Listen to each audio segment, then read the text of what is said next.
buenos días. En esta oportunidad vamos a desarrollar la segunda conferencia internacional en compañía de la Universidad de Valencia. Esta mañana nos acompaña el doctor Lorenzo Cotino, quien va a disertar sobre tecnología y derechos constitucionales. El doctor Lorenzo Cotino es doctor en Derecho por la Universidad de Valencia, es director de Privacidad y Derechos de Odisel Inteligencia Artificial y enseña el curso de Derecho Constitucional en la Universidad de Valencia. Es un placer tenerlo con nosotros para conversar de estos nuevos retos que nos trae la carrera jurídica. También nos acompañan como panelistas, que son las personas que van a realizar las preguntas al doctor Cotino terminada su disertación magisterial, el doctor Giuseppe Morales, profesor a tiempo completo de esta casa de estudio, doctor en Derecho y maestro de los cursos Procesal Constitucional y Constitucional General. También nos acompaña Víctor Sueiro, profesor a tiempo completo de esta casa de estudios, quien enseña mecanismos alternativos de solución de controversia y internacional privado. Muy bien, doctor Lorenzo Cotino, la sala es suya, bienvenido y muchas gracias por estar con nosotros en esta oportunidad. Muy buenas tardes, doctora. Muy buenos días allí, perdón, aquí acabamos de empezar las tardes. Muy buenas tardes a todos los profesores de tan querida universidad y también el agradecimiento a Silvia Barona, mi compañera de universidad, por estar también en la organización de este evento. Es un placer colaborar con ustedes.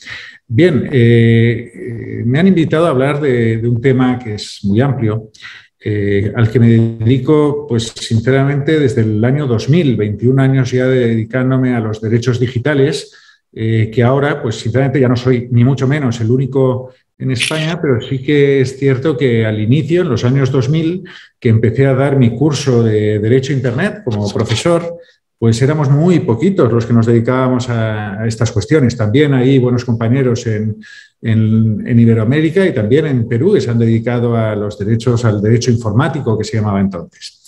Les he puesto a ustedes un par de enlaces, un enlace a un documento PDF que podrán descargar.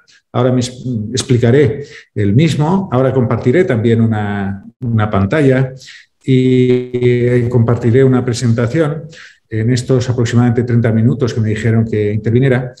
Y también he puesto un enlace a mi página web, donde se pueden descargar también la mayoría de mis publicaciones. Bien, como decía, pues voy a compartir la pantalla y así pues explicaré mejor la referencia. Ahora me dirán si...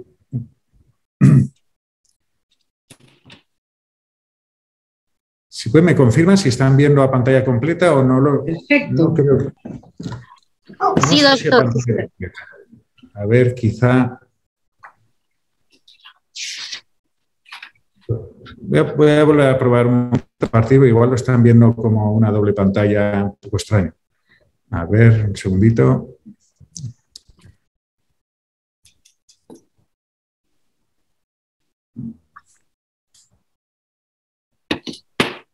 Un segundo.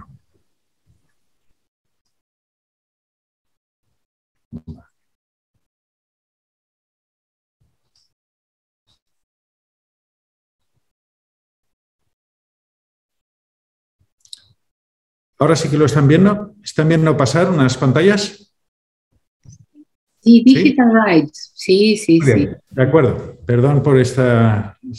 Tenía dos pantallas, entonces estaba haciendo algo extraño. Bien, me voy a centrar en lo que ahora habitualmente se está llamando los derechos digitales. Y para contextualizarlo, no voy a localizarlo en España, que a ustedes pues, les interesará menos, pero sí que es cierto que hay un documento de referencia en España, que es precisamente la Carta de Derechos Digitales, que se acaba de adoptar hace unos escasos meses, en julio.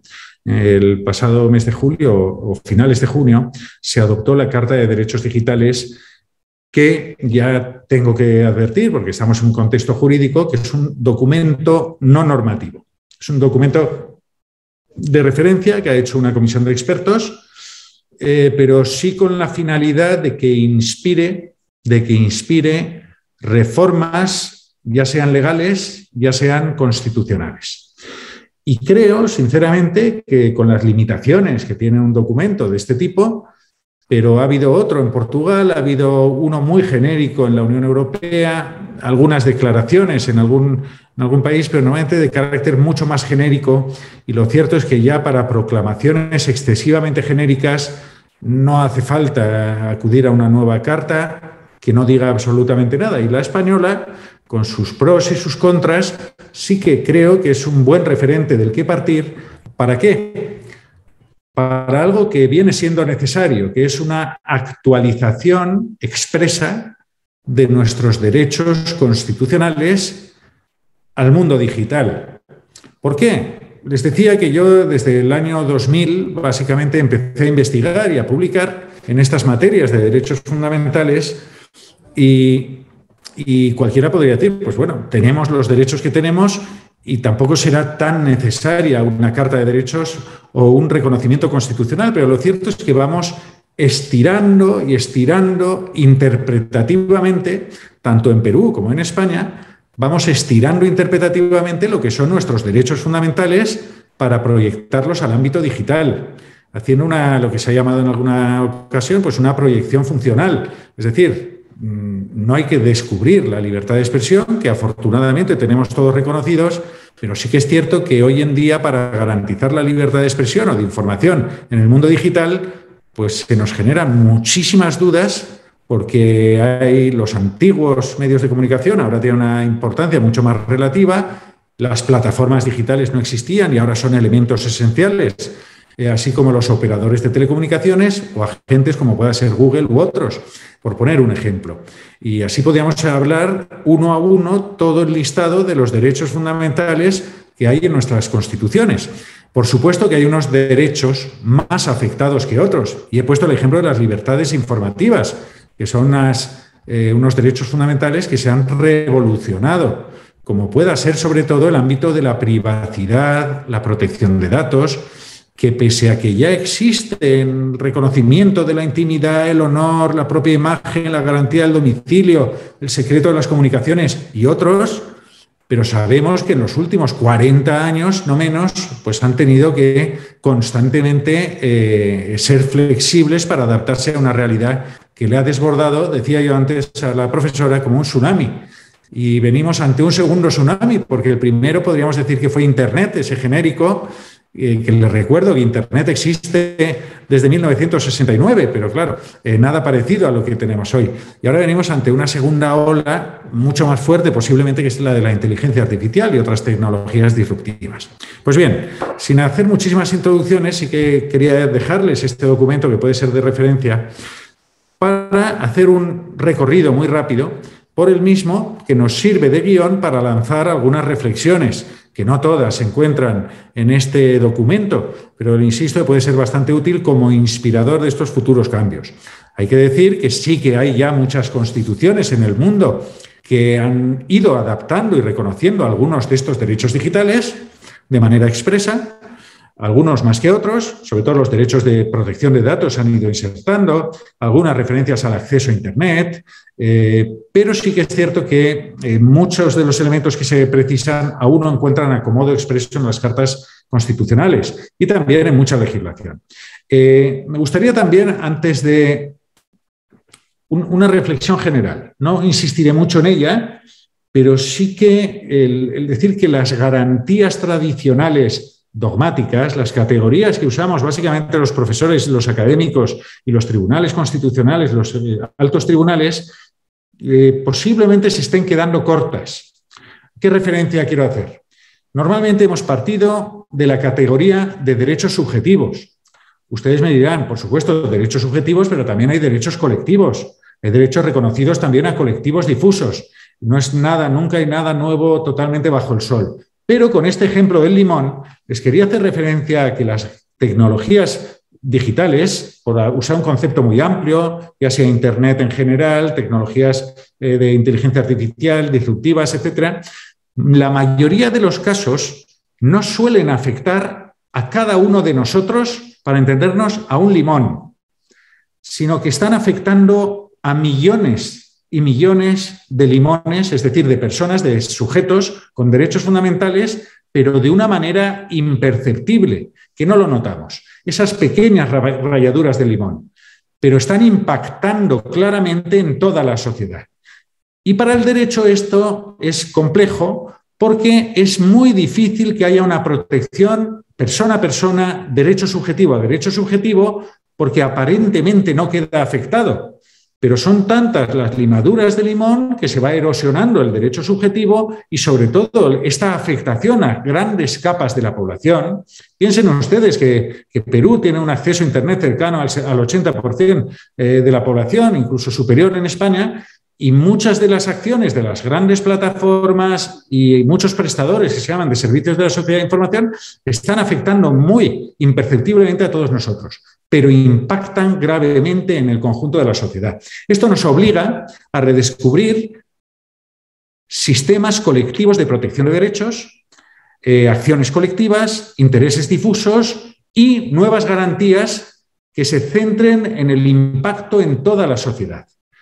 Esto nos obliga también a que la regulación, una nueva forma de regular por los distintos operadores, gobiernos, parlamentos, etcétera, en los que tengan muy en cuenta la representación de intereses de la sociedad civil y que tengan muy presentes también la participación de tecnólogos y técnicos. No voy a poner una presentación, un slide al respecto, pero me gustaría señalar también que el derecho está cambiando y mucho para proteger nuestros derechos. Está cambiando y mucho. ¿En qué sentido? Voy a poner un ejemplo, una frase que al menos aquí en España se utiliza mucho. Más vale prevenir que curar. Nuestro derecho no estaba acostumbrado a esto. Nuestro derecho, durante más de 2000 años, ha sido un derecho de poner tiritas, donde se genera un daño, se pone un remedio, se aplica la ley. Pero normalmente nuestro derecho no ha sido preventivo.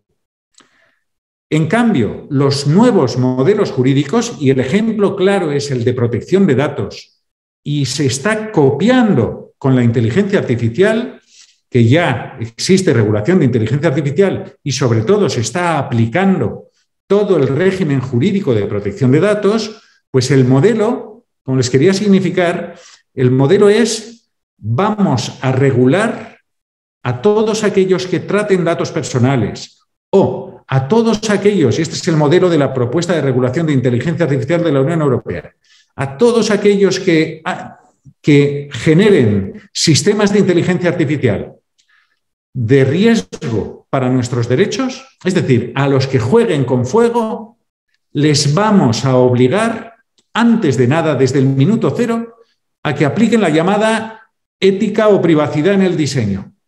Es decir, usted cuando construya, para entendernos, su máquina, la tiene que construir para que no genere daños. Y le vamos a implementar toda una serie de obligaciones, y este es un modelo bastante nuevo, toda una serie de obligaciones que usted, desde el minuto cero, nos va a tener que demostrar que produciendo, distribuyendo, diseñando sus productos, ha cumplido todas esas obligaciones. Y ese es ese nuevo derecho preventivo. De modo que si usted cumple todas esas obligaciones, la conclusión será que no generará daños o impactos en nuestros derechos.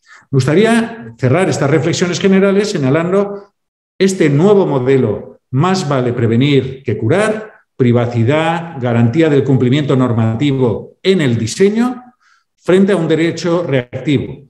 Y, como señalaba también, nuevas garantías. Y pondré como ejemplo también con protección de datos. ¿Cuántos de ustedes dan a aceptar a tantísimas aplicaciones o productos informáticos y damos nuestro consentimiento absolutamente sin mirar? ¿Por qué? Porque normalmente lo exigen las normas y especialmente las de protección de datos. Pero eso que en teoría es para cumplir con nuestro derecho de protección de datos ha servido para destruir la protección de para destruir nuestros datos. Me explico. Hemos vendido nuestro alma al diablo de manera tan rutinaria que el derecho fundamental se ha convertido en un rito vacío, que no nos garantiza nada. Por eso, hoy por hoy, sin perjuicio de que el consentimiento en materia de protección de datos siga siendo importante, las garantías pasan porque el que trata nuestros datos tiene que cumplir con muchas obligaciones, porque ya damos por hecho de que el consentimiento se da en blanco. Se da en blanco y que ya no es una garantía efectiva. Bien, nos centramos ya en un recorrido muy rápido en este tiempo. La verdad es que no tengo tengo la pantalla completa, no veo bien el tiempo, pero en fin, les preguntaré a ustedes, porque he anulado una pantalla, me he quedado sin el tiempo delante, pero lo que les quería señalar, vamos a hacer un recorrido a algunos de estos derechos que se regulan de manera extensa y tienen ustedes, si pueden acceder a ese PDF de la Carta de Derechos Digitales, que es una referencia. Se han dividido en esos 7 bloques: derechos y libertades, derecho a la identidad, el primer grupo, los derechos de libertad. Y entonces se hace un reconocimiento general de todos los derechos en el entorno digital con una referencia muy interesante. Una referencia a que ya les he comentado. En el artículo 1, básicamente se señala como modelo de regulación el cumplimiento en el diseño. Todos aquellos que diseñen productos, servicios en el entorno digital, cuando lo hagan, han de tener en cuenta desde el minuto cero, insisto, esto del minuto cero, que tienen que cumplir con los derechos. ¿Por qué? Porque cuando los abogados llegamos para explicarnos, y este es un nuevo papel del abogado, del jurista, a nosotros no nos pueden venir con un producto ya desarrollado para que veamos si cumple el derecho o no. Eso es un error enorme, que cuesta muchísimo dinero. Hay que poner un abogado en la mesa desde el inicio. Y nosotros, los abogados, ciertamente no somos innovadores. Solemos ser un lastre, un freno, una barrera. Y en ocasiones, si el abogado es malo, son un gran lastre y una gran barrera. El abogado ha de estar para dar soluciones, no para poner problemas. Pero si no nos sientan en la mesa, y lo digo para todos sobre todo los jóvenes que están ahí, en el mundo digital que estamos presentes, si no nos sientan en la mesa un jurista desde el primer momento, cuando nos den el producto desarrollado, probablemente les diremos que ese producto incumple muchas normas y toda la inversión, posiblemente de mucho dinero y tiempo y energías, pues a lo mejor cae como un castillo de naipes. Bien, también se habla algunos derechos, el derecho a la identidad en el entorno digital. Como saben ustedes, hay cada vez más mecanismos en el contexto digital de firma electrónica, firma digital y sobre todo, ya hay mecanismos que todos ustedes conocen perfectamente, pero sobre todo el reconocimiento del derecho a la identidad va algo más allá. Como saben ustedes, desde hace ya mucho tiempo, tenemos un yo digital y tenemos un derecho a ese yo digital e incluso a la protección no solo de esa identidad en el entorno digital que desarrollamos por nuestra forma de ser, sino que incluso, y pueden ver ustedes, por ejemplo, en el punto 4, se reconoce de manera relativamente novedosa un derecho al pseudonimato. Es un derecho, ya les digo a ustedes, es algo relativamente complejo, sobre todo por la palabra, les puede resultar llamativa, pero si lo que se quiere proteger no es exactamente el anonimato en Internet, porque el anonimato completo en Internet no puede y no debe garantizarse con plenitud, pero sí un anonimato, ¿cómo explicarlo de manera sencilla? El punto de partida ha de ser que nuestro yo en Internet, cuando voluntariamente no queremos dar a conocer nuestra identidad en las plataformas, allí por donde navegamos, que el punto de partida sea que tenemos derecho a no exhibir quiénes somos. No se olviden ustedes que nosotros, por supuesto, se cometen muchos delitos, todos con anonimato, muchas ilegalidades, aprovechando el anonimato, pero al mismo tiempo somos más libres y especialmente en aquellos contextos y países donde hay represión. Pero incluso en países plenamente democráticos, las personas nos desarrollamos plenamente bajo fórmulas de anonimato.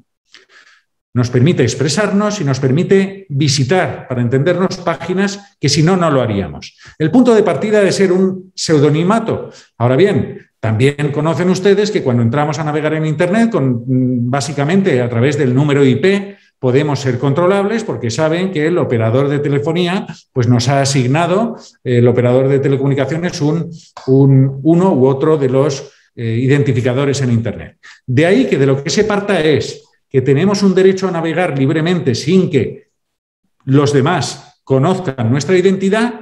Ahora bien, en aquellos casos en los que se haya cometido un ilícito, especialmente si es un ilícito penal, pueda quebrar ese anonimato, de manera que se podrá acceder a la identidad o al menos al número IP pidiéndoselo al operador, pidiéndoselo a la entidad, a la plataforma que conozca nuestra identidad. Es decir, no podrá ser conocida nuestra identidad salvo que haya una ley que permita conocer la identidad pidiéndosela al intermediario. Muy semejante también sería ese derecho de la persona a no ser localizada y perfilada. Es decir, el punto de partida, como también ustedes saben, es que estamos, especialmente con ese demonio que llevamos en los bolsillos todos, que es nuestro smartphone, tenemos un sistema que nos tiene permanentemente geolocalizado y con todas las aplicaciones y todo el uso que damos, permite un perfilado perfecto por el cual hoy por hoy cada uno de nosotros, y somos más de 4.800 millones de personas en Internet, es como si lleváramos en la espalda a un psicólogo de primera categoría, porque saben perfectamente nuestro perfil psicológico y nuestras pautas de actuación. Pues el punto de partida debe ser que tenemos derecho a que no nos localicen y a que no nos hagan ese perfilado, sin perjuicio de que sea una ley que prevea específicamente en qué casos no tenemos este derecho. Y al mismo tiempo este derecho sí que es cierto que queda muy vacío frente a las grandes plataformas, que son esencialmente las que nos geolocalizan y las que nos perfilan. Y aquí simplemente les apunto que se dan muchísimos problemas para este derecho que suena también a no ser localizado, no ser perfilado, porque como ustedes saben también, cuando accedemos a una plataforma, dígase a un servicio de Google, de Twitter, de Facebook, etcétera, etcétera, estamos consintiendo en ser geolocalizados o en ser perfilados.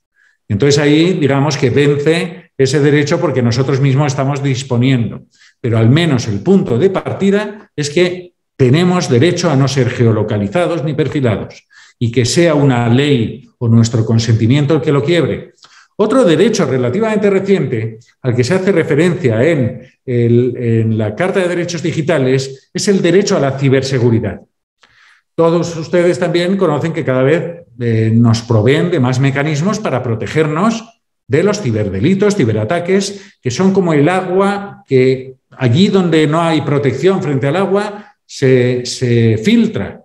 Estamos absolutamente invadidos por ataques, por miles de millones, se cuentan los ataques diarios a todos los ámbitos, a la ciudad inteligente, a los servidores privados, a los servidores públicos, y tenemos derecho a proveernos de ciberseguridad. Y es bueno que se reconozca este derecho, porque quizás recuerden ustedes que, por ejemplo, iPhone, Mac, se negó a quebrar su sistema de seguridad con el que proveía sus iPhones, incluso con un mandato judicial porque había unos terroristas por medio. No digo que los derechos, como todo, pueden tener sus límites. Y este derecho a la ciberseguridad puede tener límites regulados, proporcionales y necesarios. Pero el punto de partida es que tenemos derecho a protegernos en Internet, pese a que haya motivos para que las entidades públicas, policiales, etcétera, tengan derecho, en su caso, a quebrar esas medidas de seguridad. Pero el punto de partida, una vez más, insisto, es que tenemos ese derecho que hasta ahora no había sido reconocido. Tenemos también derecho a la herencia digital. Es un derecho que ha sido bastante regulado ya en nuestra Ley Orgánica de Protección de Datos y Derechos Digitales. Y quizá algunos de ustedes, pues si piensan en Black Mirror, pues le recordará algunos capítulos que nos suscitan no pocas cuestiones en materia de derechos digitales, como sobre todo, hablando del derecho a la herencia digital, el derecho a proveer que nuestro yo, nuestra identidad digital, posiblemente podemos diseñarla para que perdure a nuestra vida. Y no estamos hablando de cosas tan extrañas, sino que ya es muy fácil que nuestro perfil de Twitter pudiera seguir emitiendo tweets con nuestro perfilado, porque ya lo hacen, se diseñan, leen todo nuestro historial de tweets y van haciendo tweets similares a los que haríamos nosotros, incluso opinando, probablemente como seguiríamos opinando. Les pongo como ejemplo. Pero también tenemos derecho a decidir. Han visto ustedes conciertos de Amy Winehouse, por ejemplo, una persona que ya falleció. Nosotros podríamos disponer, si queremos o no, con las tecnologías de deepfake, las que generan las imágenes que habrán visto de personas fallecidas, etcétera, que son imágenes creadas por inteligencia artificial, podemos disponer expresamente cómo se ha de cuidar nuestra imagen, por ejemplo, en el futuro, si vamos a dar derecho o no derecho a este tipo de actividades. Todo esto, que sonaba muy lejano en Black Mirror, pues lo tenemos ya presente y las preocupaciones cada vez son más actuales. Bien, tenemos también derechos relativos a la igualdad y al acceso a Internet. Por supuesto, más allá de las genéricas proclamaciones del derecho a la igualdad, sobre todo cobran especialmente protagonismo la protección con el uso de inteligencia artificial al que luego haré referencia. Los sesgos, la discriminación algorítmica. Esto probablemente sea uno de los mayores peligros, pero también es necesario actuar frente a la discriminación, porque hoy por hoy aún sigue habiendo muchas más personas diseñadoras de sexo masculino que femenino. Las llamadas titulaciones STEM son mayoritariamente de hombres y los hombres pues tenemos una serie de sesgos, por lo que se llama el punto ciego del retrovisor. Pues cada uno pues tiene unas inercias y es muy fácil que generemos sesgos por esa vía. También se generan muchos sesgos porque, porque probablemente lo habrán oído ustedes, pues que se diseñó ya hace 5 años un algoritmo por Microsoft para tuitear y aprendía de millones de tweets que iba estudiando de Internet, de Twitter. Y claro, si uno lee Twitter y aprende de Twitter, pues aprende a ser homófobo, a ser racista, a ser nazi, como acabó este perfil de Microsoft, que tuvo que desconectarlo porque solo en 48 horas había adquirido las peores virtudes de lo que hay en las redes sociales. Este es un buen ejemplo de que lo que se llama muchas veces que si lo que a los sistemas de inteligencia artificial o a los sistemas automatizados, si se alimentan de datos que son basura, el resultado va a ser basura. Es decir, muchas veces lo que se produce, los llamados sesgos algorítmicos se provocan porque los datos son malos, no porque el sistema haya sido diseñado para discriminar, y entonces sí que es necesario poner una serie de prevenciones. También en el ámbito de la no discriminación es especialmente importante garantizar el acceso a Internet. Les hablaba de que en Perú roza el 80%, algo más en España, el acceso a Internet. No parece que sea especialmente discriminatorio, pero claro, no olvidemos que no todos accedemos para lo mismo, ni con la misma calidad, y que aún así podemos imaginar que ese 10, 15 o 20% que no accede a Internet o que no accede o explota las tecnologías disruptivas, es decir, los que no están accediendo, primero, ni están y posiblemente ya ni se les espera. Y cuando hay estudios, pues vemos que son las personas más mayores, las personas con mayor exclusión social y también, especialmente, el género femenino. Con lo cual, la brecha digital sigue siendo un caballo de batalla y hay que obligar jurídicamente a que se tomen medidas por los poderes públicos para luchar contra la brecha digital. Algo que no es del todo nuevo, pero sí que es necesario a la hora de garantizar el acceso a Internet y, sobre todo, como ya desde hace más de 10 años se reconoce desde Naciones Unidas, la obligación, como si fuera un derecho prestacional, la obligación que tienen todos los poderes públicos de prestar, por ejemplo, de prestar incluso directamente el servicio de acceso de manera gratuita en algunos casos y, sobre todo, a la hora de regular el mercado de las telecomunicaciones, imponer obligaciones, por ejemplo, obligaciones como ya se dan respecto de los suministros básicos y esenciales de agua o luz. Cuando una persona no tiene dinero, pues que pueda mantener unos meses el servicio. Obligaciones también de que el servicio llegue allí donde no es rentable. Todo esto necesita ser apoyado, apuntalado, con un derecho fundamental. Pero al mismo tiempo, el derecho de acceso a Internet, perdón un segundo, que quiero controlar un poquito el tiempo para continuamos. El derecho de acceso a Internet también es necesario, no solo como derecho social para que los poderes públicos, igual que pasa con la educación o la salud, se obliguen a realizar acciones y obliguen también a los sujetos privados, como pueden ser los prestadores de salud o los prestadores de educativos, pues a los prestadores de servicios de Internet, sino que tiene otro lado mucho más comprometido. Y es, para entendernos, la desconexión. ¿Qué posibilidades tiene el Estado de desconectar nuestros suministros? Esto es una parte muy importante también a garantizar. Es decir, hoy por hoy existía ya una sentencia, por ejemplo, en Francia desde el 2007, que decía algo tan obvio como que cuando el Estado adopta una medida de desconectar a alguien de Internet, eso es una restricción de la libertad de información, una restricción directa que solo puede ser ordenada, primero, bajo una ley con orden judicial. Y aquí es bastante importante la discusión de hasta qué punto es necesario un juez o no para las decisiones públicas de corte de acceso a Internet. En general, y la regla general, debe ser la necesaria intervención judicial, especialmente, como dijo el Tribunal Europeo de Derechos Humanos, aunque aquí hemos de aprender especialmente de la Corte Suprema de Estados Unidos, el corte de Internet y de accesos a contenidos a Internet goza, como dijo el Tribunal Supremo Americano en 1997, de la máxima protección de la libertad de expresión, similar a la de la prensa escrita. Es decir, para poder imponer restricciones de acceso a Internet se necesitan garantías especiales, una carga, un escrutinio severo, una carga de proporcionalidad, un análisis de proporcionalidad bastante severo. También la Carta de Derechos Digitales y diversos documentos, como también recuerdo en América Latina, desde hace años en Argentina o Chile, especialmente creo que fue en primer lugar en Chile, se reconoce la neutralidad en Internet. Es un tema especialmente complejo, en el cual ahora no me puedo extender, que sí que cada vez existe más regulación. La Unión Europea lo ha regulado específicamente en los últimos años, pero es un tema especialmente espinoso. Sí que requiere de alguna proclamación constitucional como punto de partida la neutralidad.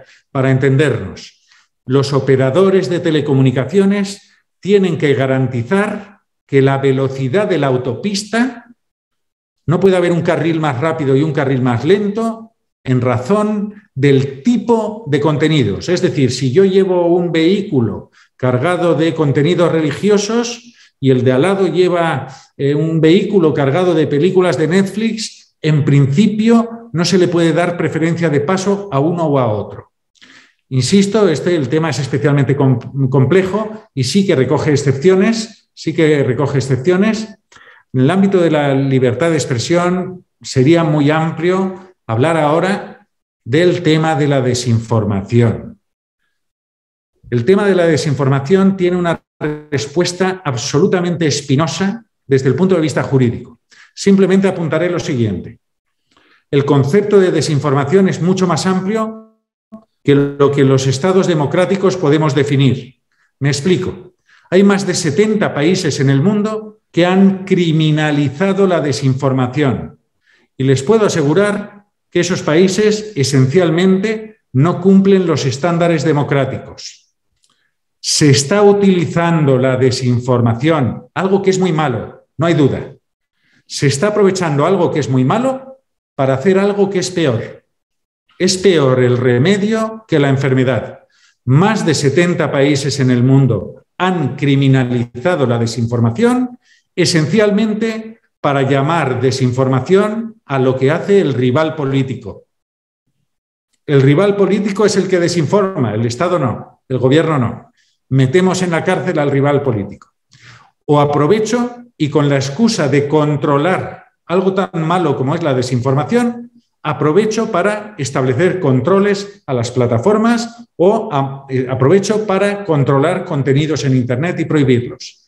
Como les digo, en general el remedio es peor que la enfermedad y las medidas de respuesta a la desinformación son especialmente complejas, pero pasan sobre todo por imponer obligaciones a las plataformas, no tanto por criminalizar el fenómeno de la desinformación, que no es especialmente útil nada más que para perseguir a la oposición política, sino para que las plataformas, las grandes plataformas, Twitter, Facebook, etcétera, etcétera, esencialmente regular cómo pueden moderar y, sobre todo, garantías frente a la moderación de las plataformas. Conocemos el caso tan famoso de Trump, pero las plataformas diariamente establecen muchísimos filtros. Ayer, en el Parlamento británico, una ex responsable de Facebook señalaba que el algoritmo se utilizaba para polarizar más la sociedad, ¿verdad? Tenemos muchas noticias de este tipo. Lo que necesitamos es lo que se dice en España clásicamente, luz y taquígrafos. Necesitamos transparencia, que las plataformas tomen medidas, que nos digan cuáles son y que si hay personas perjudicadas por las medidas que adoptan las plataformas, tengan mecanismos rápidos contra las plataformas y, si no están de acuerdo, para acudir a los tribunales o autoridades de los países. Es decir, si me bloquean un perfil, si me filtran un contenido, etcétera, etcétera, poder reaccionar contra la plataforma de manera rápida y, si no estoy de acuerdo con su solución, poder acceder a los tribunales. Y especialmente en procesos electorales. Durante procesos electorales, estos mecanismos. Tenemos algunas experiencias de regulación en Francia, en Alemania, en Canadá, en pequeña medida, en países democráticos. Como digo, en países no democráticos las experiencias han sido básicamente la criminalización. Bien, voy a dejar, para poder controlar el tiempo, voy a dejar un poquito más grande esta pantalla y simplemente daré algunas líneas muy básicas para comentar. Por ejemplo, la Carta de Derechos Digitales hace referencia al uso de inteligencia artificial en la aplicación de la ley por las administraciones y por los jueces. Es algo que ya está empezando a estar previsto en la propuesta de reglamento de inteligencia artificial de la Unión Europea y ya existen algunas regulaciones nacionales. Básicamente, las respuestas desde el derecho ya se está utilizando. Hay una sentencia muy famosa en Holanda, el caso Siri, que es parecido al asistente de iPhone, ¿verdad? Yo tengo un artículo publicado, pueden acceder en mi página web, que se llama Siri, ¿a quién sanciono? Porque existen sistemas ya en muchos países desarrollados, sobre todo para cobrar impuestos, pero también para perseguir el fraude, como en el caso holandés, un sistema automatizado que manejaba muchísimos millones de datos, que fue declarado a modo de tribunal constitucional contrario al derecho a la protección de datos, a la privacidad y a la igualdad. ¿Por qué? Porque de lo que se trata es que cada vez hay más sistemas que manejan masivamente datos, con sistemas automatizados, muchas veces con sistemas de inteligencia artificial, también en el ámbito penal, en el ámbito judicial, pero hoy por hoy, sobre todo en el ámbito administrativo, que sirven para decidir a quién investigar. Cruzan millones de datos y se enciende la luz roja y se dice, por ejemplo, a Lorenzo Cotino creo que está haciendo fraude fiscal, está evadiendo impuestos. Investígalo. Y entonces lo que sucede es que solo a Lorenzo Cotino me van a investigar y a lo mejor a mi vecino no. La reacción contra esto son las garantías del debido proceso. Esencialmente, tengo derecho a saber si he sido perfilado bajo un tratamiento automatizado de datos por la administración. Si la alarma roja ha saltado conmigo, tengo derecho a saber los motivos de por qué ha saltado frente a mí y no frente a otros. Tengo derecho a impugnar esa decisión y que un ser humano la analice y no una máquina. Pero sobre todo garantías de transparencia y de, sobre todo, evitar la llamada caja negra. los sistemas de inteligencia artificial a veces aciertan mucho, pero no se sabe muy bien el cómo y el por qué. Pues se tienen que diseñar, y vuelvo a la idea del diseño, se tienen que diseñar para que expliquen a un ser humano por qué toman las decisiones, para que así, si yo he sido perjudicado por esas decisiones, pueda impugnarlas o pueda saber si esas decisiones están siendo sesgadas o son discriminatorias. Como les digo, un caso a seguir muy escrupuloso es el caso de Siri, Holanda. En un artículo que se llama Transparencia 4.0, lo pueden ver también en mi página web, explico también los sistemas conocidos en Europa en esta materia. Bien, no voy a hacer ahora referencia, si acaso en las preguntas, sistemas de identificación biométrica. Acabamos de tener una resolución de más de 120 páginas en España que impide a la cadena de supermercados más importante que hay en España, y es la empresa con más trabajadores que hay en España, a que implantara un sistema que permitía reconocer si cuando entraba alguien al supermercado era alguien que había cometido un delito en esa cadena de supermercados. Con una resolución bastante compleja, hemos tenido que esperar más de un año. La Agencia de Protección de Datos ha condenado a 5 millones de euros por esa implantación del sistema y han tenido que cambiar de auditora de abogados, que se ve que no les aconsejó especialmente bien. Bueno, y cierro, entre los muchísimos temas que podríamos abordar, control laboral, los derechos digitales en el ámbito laboral, que pasan por la desconexión digital. Saben ustedes que durante la pandemia hemos trabajado más que nunca. Tenemos derecho a desconectar y a que nuestro empleador no contacte con nosotros fuera de nuestro horario de trabajo, que no nos pida nada, ni siquiera debería ni escribirnos para que no tengamos la carga de nadie queremos quedar mal con nuestro jefe o jefa, ¿verdad? Pues no tendrían ni que escribirnos fuera de nuestro horario. Se ha de reconocer también el uso, frente al uso de dispositivos de vigilancia, sistemas de monitoreo, sistemas biométricos frente al empleador y, como he señalado, pues básicamente las garantías de transparencia frente al uso de la inteligencia artificial. Prefiero estos minutos poder aprovechar para que podamos comentar algunos aspectos y, sin duda, además, pues podrán acceder al documento completo de esta Carta de Derechos Digitales que lo tienen todos ustedes disponible. Muchísimas gracias. Muchísimas gracias, profesor Lorenzo Cotino. Ha tocado usted temas de altísima actualidad. La pandemia ha traído, por ejemplo, la situación de monitoreo de personas. Las plataformas también aplican sanciones diferentes y suspensiones a los usuarios. En nuestro país eso constituye una situación bastante seria porque no hay un mecanismo donde reclamar, ya que las plataformas no suelen tener domicilio en los países donde funcionan. También hemos visto de que para el tema de la pandemia se utilizaba la geolocalización para poder poner alertas cuando había alguna persona supuestamente infectada. Todos estos derechos y estas cuestiones ampliamente vinculadas a la protección esencial de la persona, especialmente en lo concerniente al derecho a la imagen y el derecho a la protección de datos. Muchísimas gracias, una brillante disertación. Dejo a los profesores Morales primero y luego Sueiro para que le formulen en nuestra representación las diferentes preguntas que han surgido a lo largo de su exposición. Adelante, profesor Giuseppe Morales. Muy buenos días y muchas gracias, doctora Delia. Muy amable reencontrarnos una vez más. Y a nombre de nuestra universidad, hacer llegar un saludo al doctor Lorenzo Cotino, desde acá, desde Perú, en momentos en que, al parecer, hay un pequeño sismo aquí en Lima, pero nada fuerte, así que vamos a proseguir.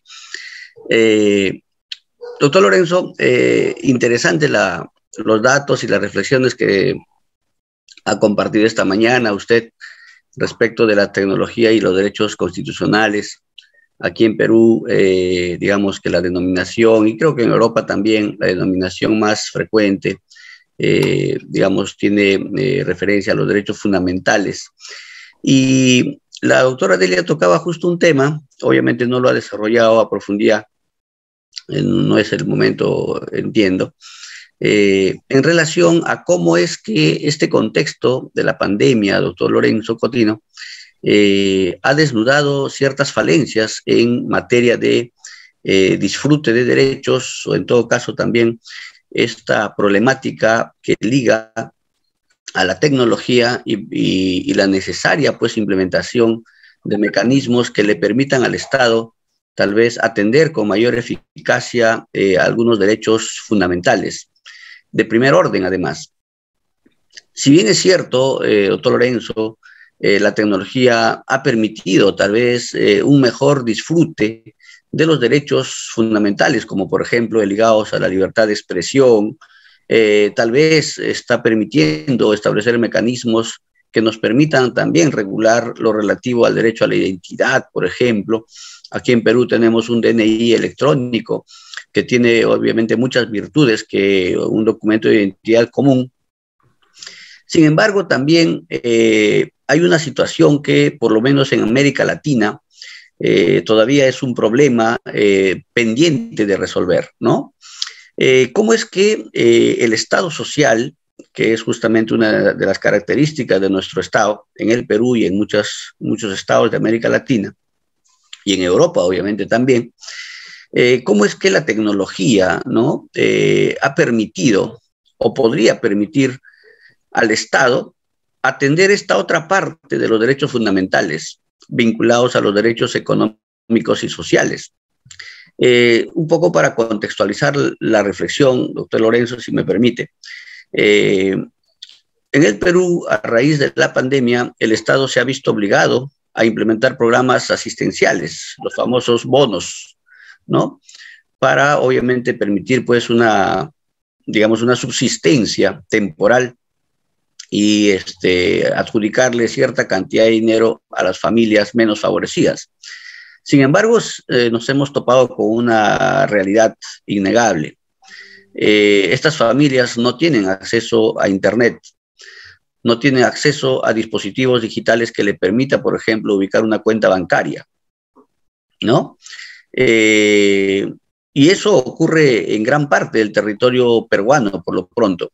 Incluso en la metrópoli hay ciudades, o en todo caso sectores sociales que están excluidos de este uso frecuente de Internet para cualquier fin. Y ni qué decir, obviamente, del impacto que esto tiene en los servicios públicos, como es el caso de la educación, ¿no?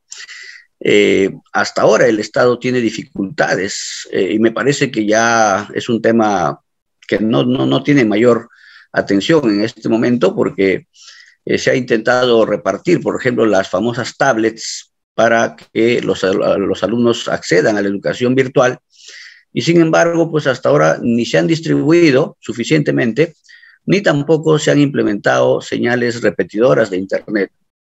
Y obviamente estos derechos fundamentales están afectados severamente, por lo menos en el contexto de la pandemia, ¿no? En ese contexto, doctor Lorenzo, yo quería preguntarle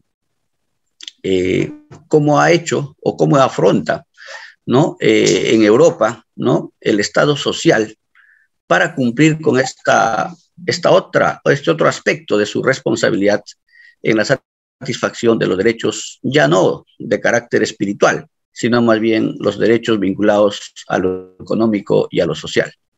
Muchas gracias por escucharme, doctor Lorenzo. Muchísimas gracias a usted por tan interesantes reflexiones, doctor Morales.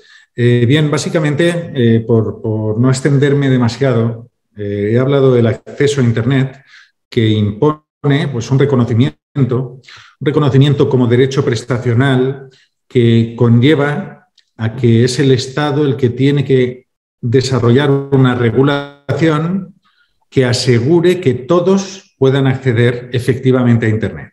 El grado de acceso a Internet es muy amplio, pero se puede acceder por dos vías. Una, facilitando puntos de acceso para aquellos que directamente no tienen otras posibilidades y luego, además, garantizando que la regulación de las telecomunicaciones imponga cargas a los operadores para que lleguen la máxima población posible y no solo a la más rentable. Eso es un punto de partida. Obviamente la pandemia nos pilló a todos un poco contrapié. Tengo un artículo sobre el derecho a la educación, lo escribí al mes y pico de la pandemia, en tiempos de pandemia, ha obligado a impulsar, y en la Carta de Derechos Digitales se recoge un apartado sobre la educación. Necesitamos competencias digitales de los profesores, que se asegure que los profesores tienen competencias digitales. Necesitamos también formar a los alumnos al uso de las nuevas tecnologías y también en ámbitos específicos como la desinformación. La desinformación, la mejor forma de combatir, porque hay muy pocas jurídicas que, como he comentado, pues es educando a la sociedad para que sepa distinguir lo que es o lo que no es una información con cierta veracidad. Necesitamos, sobre todo, centrarnos en la parte que usted ha señalado, también vigilar la privacidad, porque con el salto, con la pandemia, nos ha sucedido en todos los países, nos hemos vendido directamente a plataformas digitales educativas sin las garantías específicas y necesarias de privacidad, de manera que las grandes plataformas educativas de golpe han accedido al perfilado de todos los alumnos y al perfilado de la personalidad de todos los profesores. Todo esto se ha de hacer también con garantías.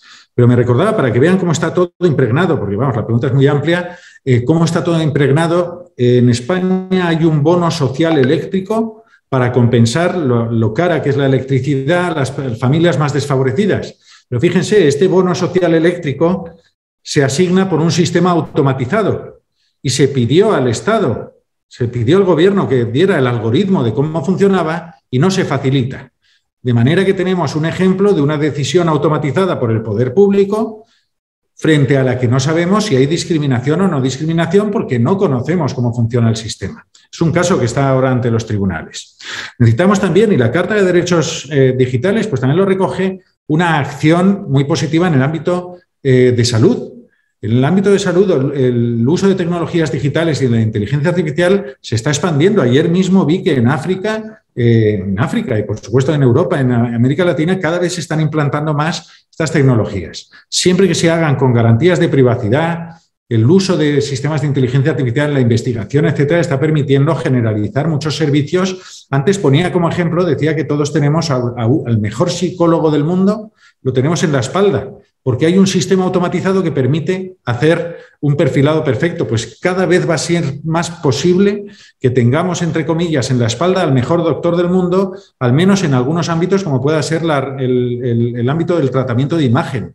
Los sistemas de inteligencia artificial tratan miles y miles de imágenes y reconocen tumores, cánceres, etcétera, etcétera, con unas habilidades que jamás lo había tenido el ser humano. Todo esto hemos de potenciar que se desarrolle, pero con garantías sobre todo en el diseño, como quería.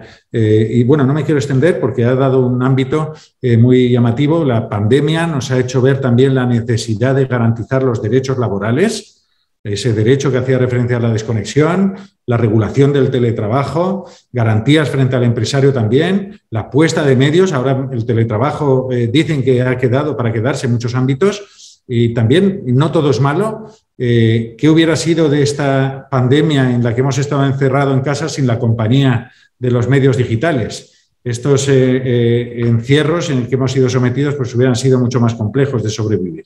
Pero en efecto hay que compensar y el Estado tiene que compensar las carencias digitales de la población y la pandemia ha servido para abrirnos más los ojos de la necesidad de compensar estas desigualdades digitales. Muchas gracias.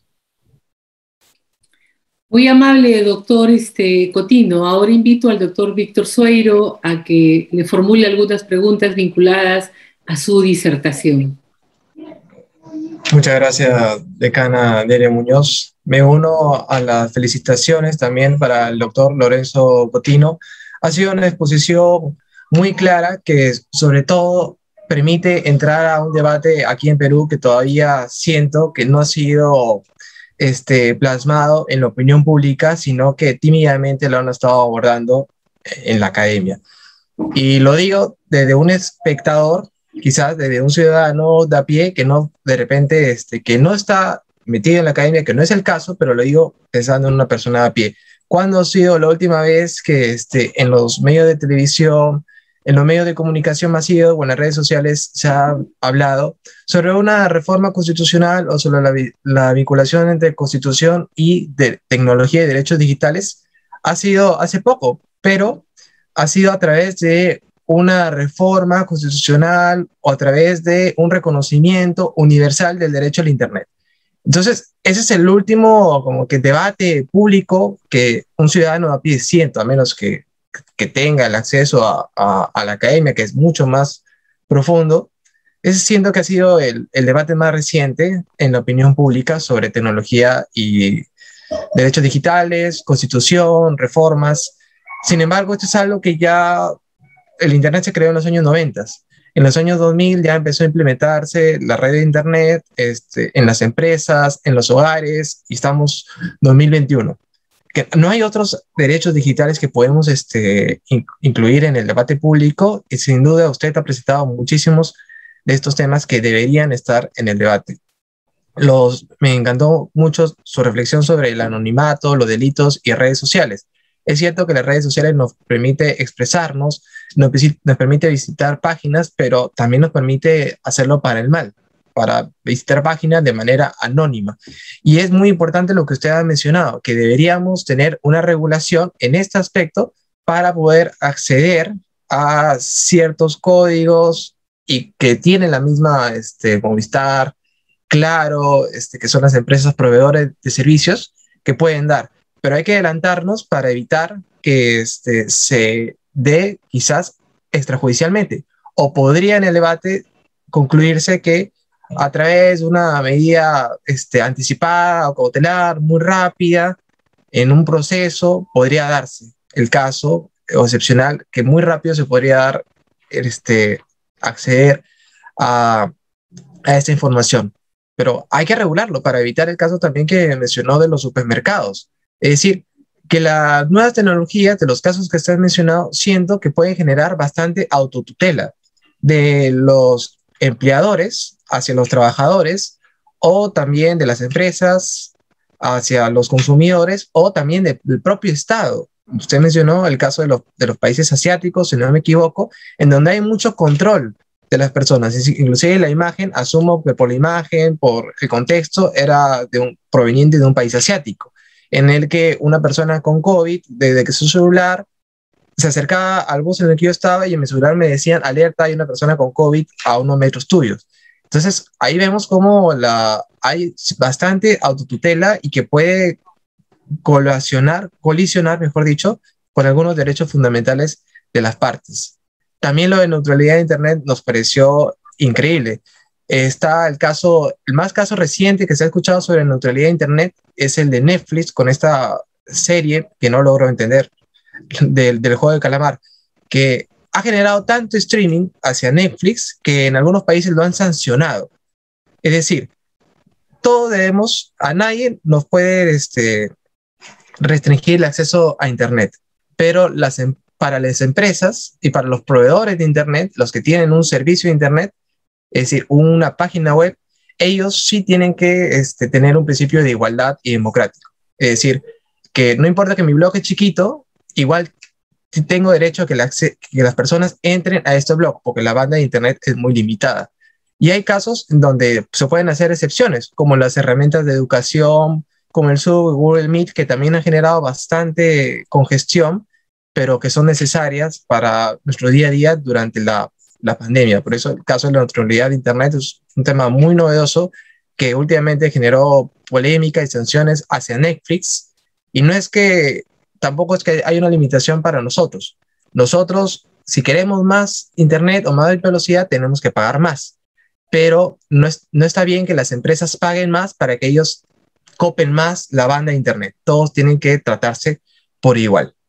Y bueno, la enseñanza constitucional en los últimos años ha sido, como se ha dicho, de derechos subjetivos, personales, y los derechos colectivos ha quedado también para algunos derechos, como por ejemplo los derechos ambientales. Pero tenemos que hacerles una pregunta, y es la que yo le formulo. ¿Qué derechos digitales deben incluirse en la nueva Constitución? Porque hay un debate de que si del derecho constitucional versus las leyes complementarias. ¿Realmente es suficiente tener leyes complementarias de protección de datos personales, contra el ciberacoso, otras persecución, de lavado de activos, etcétera, en leyes complementarias, o realmente necesitamos un reconocimiento exhaustivo en nuestro capítulo de derechos fundamentales de estos derechos digitales? Nos gustaría escuchar su opinión, por favor. Muchísimas gracias, profesor Sueiro, por las reflexiones y por la pregunta. Me parece excelente también, como la anterior. Y siendo muy breve, sí que le diría, creo que es positivo que en nuestras constituciones entre el mundo digital. Entre tanto en algunos nuevos derechos que hacen falta, no son muchos casos. Sí que le diré que hay mucho esnobismo, a todos nos gusta lo nuevo y si hay un nuevo derecho pues lo estudiamos todos. Yo trabajé el primero en España, de los primeros, el famoso derecho al olvido.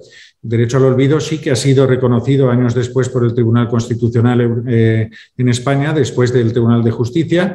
Y bueno, siempre suena llamativo y yo les llamo derechos sexy. Son menos importantes incluso de lo que famosos se hacen. En esta Carta de Derechos Digitales hay derechos un poco sexy, como puede ser el pseudonimato. Yo he subrayado otros que quizá tengan algún mayor interés, como pueda ser derechos frente al perfilado y frente a la geolocalización, o el derecho a la ciberseguridad, que creo que sí que es interesante.